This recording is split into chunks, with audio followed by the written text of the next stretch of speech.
In the 1940s, action figures were not yet the popular toy category that they are today. They certainly didn't have 15 points of articulation like modern action figures.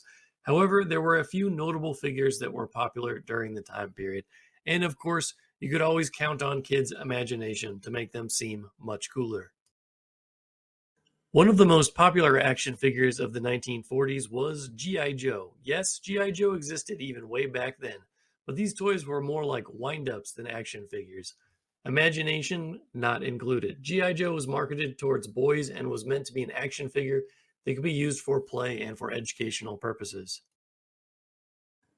Other popular action figures of the 1940s were the tin soldiers. These figures were made of tin and were popular among both adults and children for play or as collectibles. They were often used for display and for reenactment of historical events.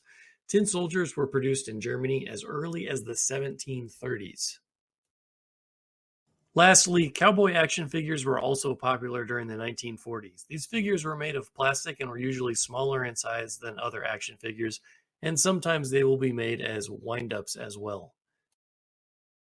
In summation, most of the action figures from the 1940s would not quite qualify by our standards today, because back then most of them were bobbleheads, plastic figures, or wind-up toys. But there were still some notable figures that were popular during this time period, as we talked about already, such as G.I. Joe, tin soldiers, and cowboy figurines. These figures provided children and adults a way to play and imagine themselves in amazing roles and scenarios.